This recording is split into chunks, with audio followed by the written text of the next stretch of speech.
Olá, meu amigo, olá, minha amiga, professor Paulo Lobão, você que acompanha o nosso trabalho aí, analisando as obras da Turma ITA. Estamos aqui no projeto FB Online ITA, levando até você as informações mais importantes sobre as obras indicadas para o vestibular do ITA. Iniciamos um trabalho com o livro Antologia Poética, do nosso estimado, grandiosíssimo poeta Carlos Drummond de Andrade. E hoje, nosso trabalho vai ser o de particularizar essas partes que compõem a obra, conforme já havíamos anunciado na nossa aula introdutória, que você já deve ter visto, já deve ter acompanhado. Então veja, nesta série de aulas que nós teremos agora, nós vamos falar de cada parte, daquilo que vai sintetizar o que cada seção do livro vai discutir. Então, o livro, ele é composto de 9 partes, você pode dizer também 9 seções, e cada seção, conforme também já foi esclarecido, gravita em torno de um eixo temático que vai atribuir um título a cada parte, né? Por exemplo, um eu todo retorcido, que é a primeira seção do livro, é a primeira parte do livro. Então eu vou encontrar vários poemas que estão ali dispostos, não é? Que irão tratar de um tema que é recorrente. E essa recorrência, ela não fica limitada apenas ao tema, mas também até mesmo à seleção lexical, as palavras que são empregadas nos poemas, que acabam produzindo essa unidade temática que vai dar título, né, a cada seção. Então é importante que você compreenda isso. É importante, vou repetir, que você compreenda isso, que cada parte do livro, né, vai ser composta por um número X de poemas. Esses poemas, eles apresentam uma recorrência temática, e essa recorrência temática é o que vai dar título àquela parte, porque efetivamente os poemas que estão ali irão traduzir esse sentimento, essa perspectiva, essa ideia que está presente no título de cada parte. Conforme eu anunciei, né, aqui há pouco, é importante que você também entenda que esse fenômeno se chama isotopia, né? Essa isotopia que nós aqui registramos no quadro é justamente a recorrência dos traços semânticos, ou seja, essa seleção de palavras que estão dentro de um campo de significação. E esse campo de significação, ele vai fazer referência àquilo que está no título de cada parte. Então, não é apenas a recorrência temática, há que se acrescentar também essa recorrência semântica, né, do significado, do sentido, e isso vai contribuir para que haja efetivamente um eixo temático que organiza os poemas, atribuindo ali um título que tem a ver justamente com toda essa proposição de termos semânticos, bem como do tema que será recorrente em cada parte. Bom, é importante lembrar que essa obra, também a gente já havia comentado isso na nossa aula introdutória, o livro Antologia Poética, de Carlos Drummond de Andrade, é uma reunião de poemas extraídos de 12 livros do poeta, o que define uma trajetória poética. É como se Drummond tivesse plena consciência daqueles poemas que, de fato, constituem essa espinha, né? Essa coluna que sustenta toda a sua trajetória poética. Então, essa profunda consciência, ela coaduna com aquilo que a própria crítica, ao abordar, ao analisar a obra de Drummond, considerou efetivamente que esses poemas, de fato, são aqueles poemas que definem de maneira muito precisa a trajetória de Drummond dentro do modernismo brasileiro. Ok? Combinado aí? Essa parte toda compreendida. Nós já havíamos aqui discutido em outra oportunidade toda essa lógica que constitui a obra, e agora a gente vai para as especificidades, né? As partes que compõem este livro maravilhoso do Carlos Drummond de Andrade. Um livro complexo, não resta dúvida. É um livro que exige uma atenção, exige um cuidado no processo da leitura, da análise, da imanência das coisas, né? Porque o Drummond ele utiliza toda uma linguagem muito metafórica, exigindo a todo instante essa capacidade de mergulhar nesses códigos linguísticos, decifrar essas metáforas, compreendê-las, justamente para que a leitura ela seja mais proficiente. Muito bem, então vamos aqui a essa primeira parte, né? Nós temos ali um conjunto de poemas, e esses poemas eles serão tratados aqui pelo título de Um Eu Todo Retorcido. Então nós temos aqui um eu todo retorcido. Então veja bem, o que é esse eu todo retorcido? Né?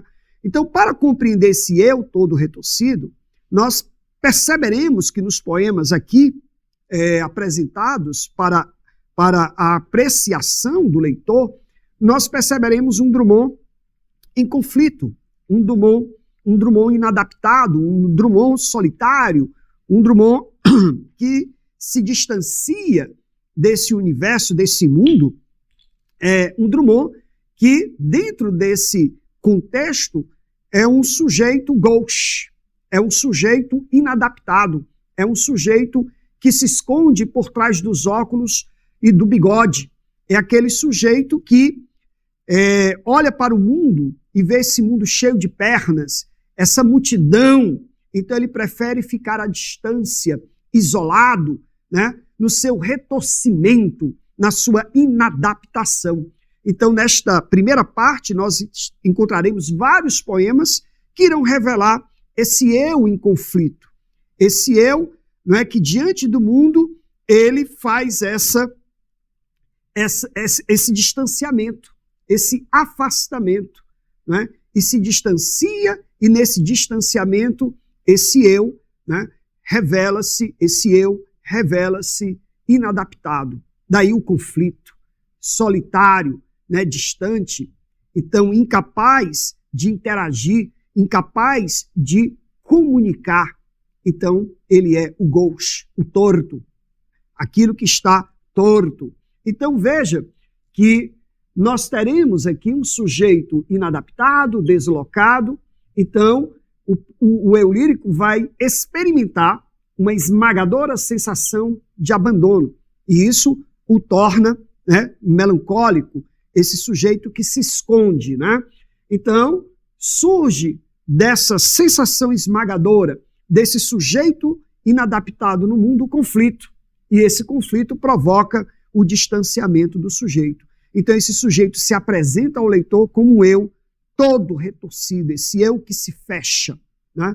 E um poema que abre toda essa discussão, eu costumo dizer que esse poema ele sintetiza, né, todo o projeto literário de Drummond, é o poema de Sete Faces.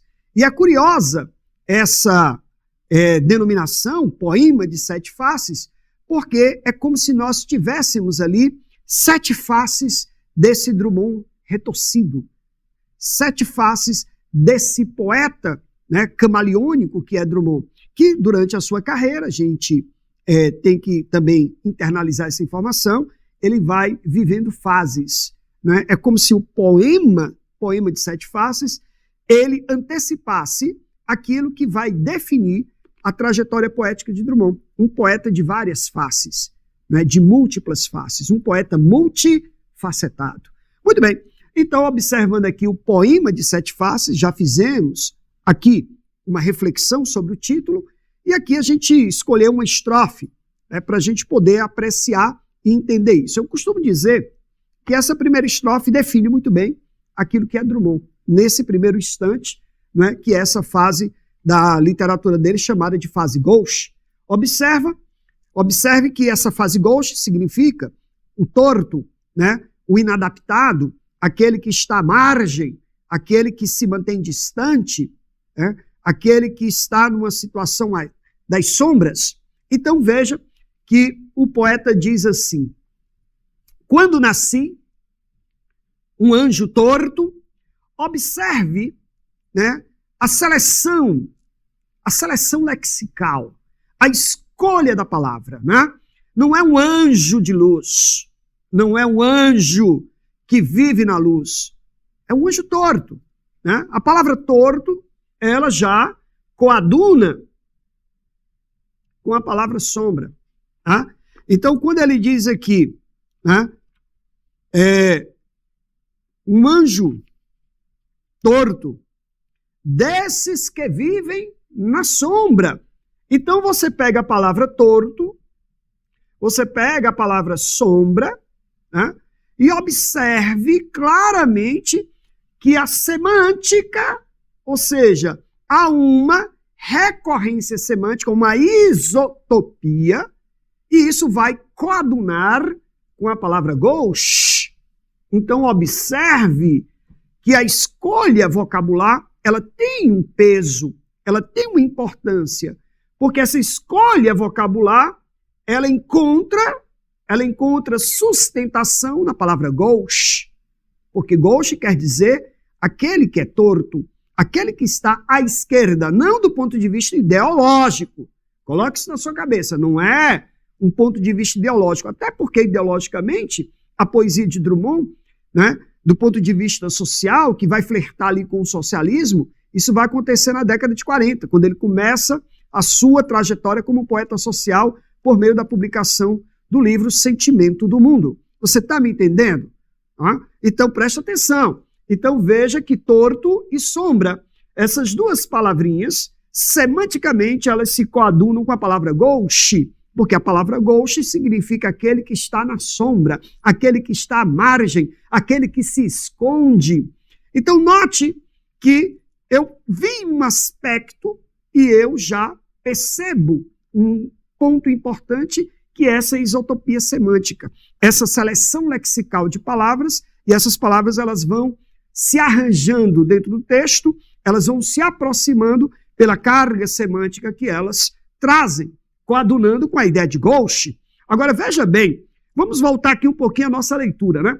Quando nasci, um anjo torto desses anjos tortos, que vivem na sombra, ou seja, não é um anjo de luz. Né? E o que é que esse anjo disse? Vai, Carlos, ser gauche na vida. Então note, meu caro aluno, o tom de predestinação. Então nós temos aqui um tom de predestinação. Olha só que maravilha. Né? Então a predestinação desse sujeito que é Carlos. E qual é essa predestinação? Olhe, por favor, para a nossa anotação aqui em cima, de um sujeito deslocado. Vai ser gauche na vida. A predestinação do anjo, não é? É justamente que Carlos, quem é Carlos? Carlos Drummond de Andrade. E aí eu percebo que ao usar no poema o termo Carlos, né, há uma identificação do eu lírico. E essa identificação do eu lírico, observe bem, isso vai conferir, veja bem, conferir por meio do uso dessa palavra, olha só, conferir um tom autobiográfico, né? Porque a identificação do próprio, né, eu lírico com o autor, que é Drummond. Então, o anjo torto predestina, vai, Carlos. E note que o próprio anjo torto também é gauche. Porque quem faz a predestinação não é um anjo de luz. A predestinação é de um anjo gauche, né? Que predestina que o poeta seja gauche na vida. Então, o que eu vou encontrar daqui para frente é justamente a justificativa do gauchismo.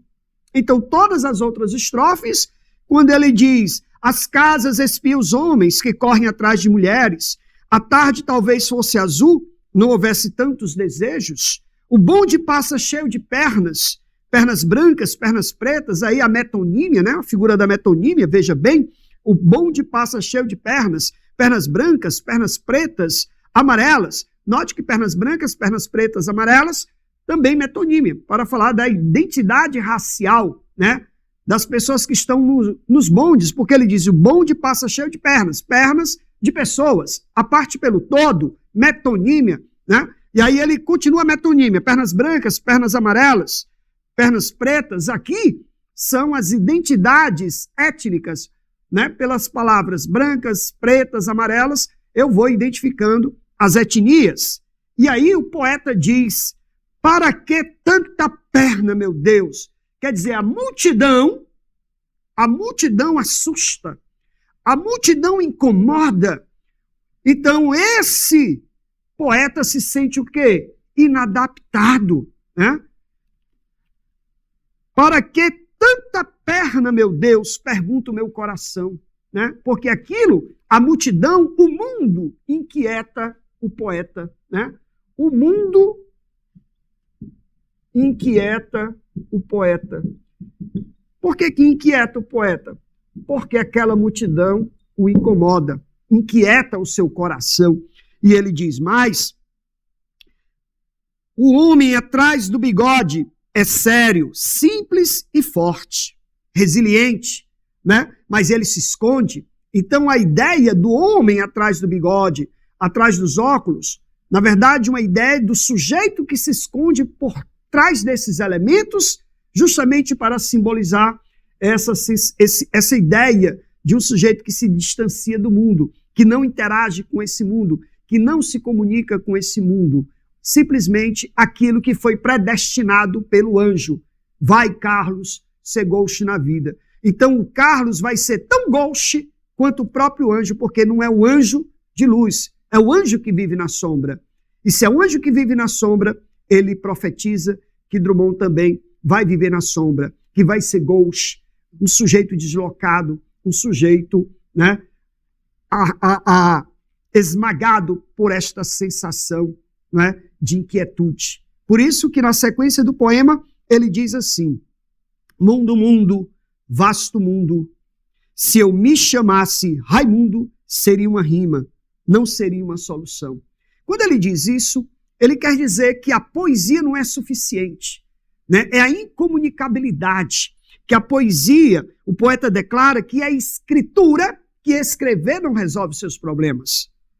Mundo, mundo, vasto mundo, mais vasto é o meu coração. Então esse egocentrismo que a gente percebe aqui, né? Esse egocentrismo porque o poeta vai colocar em pauta que o mais importante não é essa interação com o mundo, mas justamente as suas inquietações. Então ele se volta justamente nesta poesia de um eu todo retorcido para tratar das suas questões existenciais, dos seus conflitos com o mundo, da sua inadaptabilidade, da sua solidão, do seu distanciamento.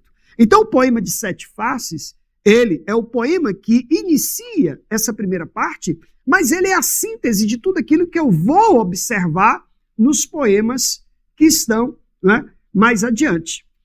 Tudo bem? Todo mundo aí observando, né, claramente essas nossas considerações, porque todas elas são muito importantes para você não ter problema no momento da resolução da questão lá da prova do ITA. Né? Então, ficar atento é sempre muito importante, né? Se abrir ao poema, fazer as leituras de uma maneira muito, né, dedicada, sempre levando em consideração esse grau de complexidade que exige a leitura dos poemas de Drummond. Tudo bem?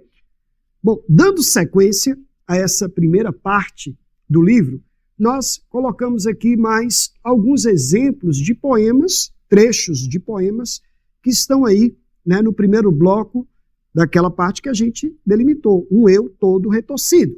Por exemplo, o soneto, né, da Perdida Esperança. Olha o título desse soneto. O título já aponta para essa ideia, né, de pessimismo. Soneto da Perdida Esperança. Então, se é de uma esperança perdida, isso revela, né, a falta de crença, não é? A falta de crença, da esperança que não se constrói e que já vai gerando esse tom de pessimismo. Observe que o poema diz assim, frase que ficou famosa, quando as pessoas estão naquela situação, né, meio que numa depressão, num estado de tristeza, de não crença ali no horizonte, e as pessoas dizem, perdi o bonde e a esperança. Né? Muitas vezes as pessoas olham para o cenário, né, da política brasileira, da realidade econômica, né, da situação, e não tem mais esperança, elas dizem, perdi o bonde e a esperança, para ilustrar esse pessimismo, essa não crença, né, em alguma coisa positiva ou melhor. Então isso até ficou muito internalizado na consciência da população, não é, que conhece o trabalho aí do poeta Carlos Drummond de Andrade. Então ele diz, perdi o bonde e a esperança, volto pálido para casa, né, porque não tenho esperança. Então a ideia da palidez vai coadunar justamente com a falta de alegria, com o estado, né, de uma enfermidade espiritual, né, de uma enfermidade psíquica, veja bem, né? Tanto que as palavras, né, elas vão se ajustando, criando essa isotopia, né, criando essa seleção para justamente somadas produzir o efeito negativo, o efeito pessimista. Então a rua é inútil, né, e nenhum alto passaria sobre meu corpo. Olha que coisa interessante, né? Quer dizer, o sujeito, ele se acha inútil, porque ele perdeu o bonde, perdeu a esperança, volta pálido. A palidez, ela vai justamente reforçar essa ideia de um sujeito psiquicamente enfermo, que não tem esperança, não tem ânimo, um sujeito que se encontra no estágio de inutilidade, e ele diz, a rua é inútil. Então, qual é a consciência que brota aqui? É a consciência da precariedade e inutilidade do mundo e de si mesmo. Porque ele já diz, né? A rua é inútil, né? O mundo é inútil. Daí eu me fechar, eu não ter esperança, não acreditar. E aí ele diz, né, que a rua é inútil e nenhum alto passaria sobre meu corpo. Olha o tom, né? Aí de ironia, uma ironia, né, pesada, corrosiva, porque você vai perceber que ele, a rua é inútil. Mais inútil é o homem, ironizado pela imagem do alto, porque nenhum alto, eu sou tão inútil que nenhum automóvel irá se dignar a passar sobre meu corpo, de tão inútil que eu sou. Aí ele desce ao fundo do poço do pessimismo, que já está anunciado no título, e o resto do soneto, né, é um soneto, 2 quartetos, 2 tercetos, soneto petrarquiano. Drummond escreveu sonetos, embora você encontre muita poesia em verso livre, mas também o soneto, né, passeou, o Drummond passeou pelo soneto, né, justamente revelando que também era um poeta habilidoso no manejo do verso, né, no manejo do verso. Então ele tem a consciência da precariedade e inutilidade do mundo e de si mesmo. E essa precariedade de si mesmo, ela é construída de modo muito irônico. Irônico por quê? Porque nenhum alto se dignaria a passar pelo meu cadáver, pelo meu corpo, né? Então essa imagem ela é muito importante. Importante que mostra essa consciência de pessimismo, de negativismo, de falta de esperança, de inutilidade, de precariedade do mundo e de si mesmo. E aí eu destaco essa consciência de que ele é inútil, está aqui ironizada, porque nenhum alto vai se dignar a passar sobre o corpo dele. Então é um exemplo também que vai reforçando essa imagem do eu todo retorcido, desse eu deslocado, desse sujeito, né, pessimista, desse sujeito que vai escrever sobre os seus sentimentos, o que vai mostrar esse eu maior que o mundo, porque ele se preocupa mais com toda essa problemática existencial, melancólica, né? Essa problemática do eu retorcido, e depois é que ele vai produzir poemas sociais. Os poemas sociais eles vão aparecer, mas em outra seção do livro, que já é um Drummond mais engajado politicamente. É um Drummond que observa o mundo e deseja melhorá-lo, engajando-se, fazendo uma grande convocação de mãos dadas para construir esse tempo presente, né? Mas isso aí é mais na frente que nós vamos destacar. Outro poema aqui curioso no livro, atravessado pelo tom galhofeiro, né? Tem um tom galhofeiro, né, de humor, mas que traz um tema bastante sério, o tema da velhice. Que aí você pode pensar, né, considerando a prova do ITA, uma comparação, né, com o livro Seminário dos Ratos. Porque lá no livro Seminário dos Ratos, nós teremos o tema da velhice discutido em alguns contos. Então, pegar esse poema, né, e pegar, por exemplo, o conto Senhor Diretor, para justamente questionar o tema da velhice, que é um tema universal, né, que é algo que inquieta o ser humano, essa tentativa de atrasar o tempo, de enganar o tempo, de não aceitar esse tempo, né, que se impõe com a velhice, com a madureza, com a maturidade. Então isso também vai ser bastante importante na poética de Drummond, só que ele vai tratar pelo viés do humor, né, utilizando aqui a metáfora das dentaduras duplas, né? Então a ideia de que o tempo, né, ele se impõe ao sujeito de uma maneira avassaladora, né? O tempo é indiferente aos meus apelos, o tempo é indiferente à minha dor, à minha angústia pela aproximação da velhice. Então a dentadura, né, é uma imagem aqui alegórica que ele vai usar para representar a chegada da velhice e, claro, a violência que o tempo impõe ao sujeito que não aceita, que tenta, de alguma maneira, driblar essa, né, realidade tão fácil, tão simples e tão certa. Né? Já dizia a nossa querida Cecília Meirelles, lá no seu poema Retrato, quando ela se olha no espelho e diz assim: eu não tinha este rosto de hoje, assim calmo, assim triste, assim magro. Eu não tinha estes olhos tão vazios neste lábio amargo. Eu não tinha estas mãos sem forças, tão paradas, frias, mortas. Eu não tinha este coração que nem se mostra. Eu não dei por esta mudança, tão certa, tão simples e tão fácil. Ô tempo, rei, né? Então veja, dentaduras duplas, ainda não sou bem velho para merecer-vos, né? Olha, né? Ele faz essa interlocução com a dentadura, né? Dizendo: ainda não sou bem velho para merecer-vos, né? Porque a ideia da dentadura, que ela é um estigma da velhice, né? Porque a pessoa vai ficando velha, os dentes vão ali, né, tendo que ser substituídos, aí a dentadura é o símbolo dessa velhice, né?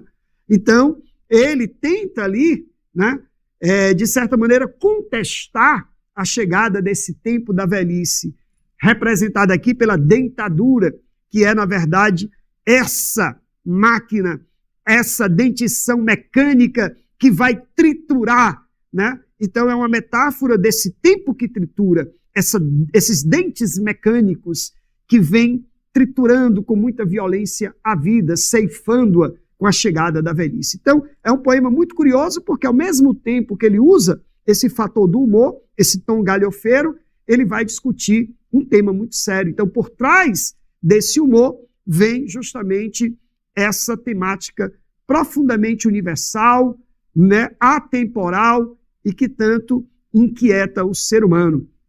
Então ele diz assim, ó, ele vai dizer que as dentaduras duplas, na continuação do poema, essa é a última estrofe, ele diz: admiráveis presas, mastigando lestas e indiferentes a carne da vida, né? Ou seja, a carne da vida é triturando justamente os nossos sonhos, a nossa vida que vai esvaindo, porque as dentaduras, elas são, na verdade, aqui alegorias representativas do tempo. Esse tempo que tritura os sonhos, esse tempo que tritura a vida, esse tempo que vai mastigando todo dia um pouco do tempo de vida que ainda nos resta.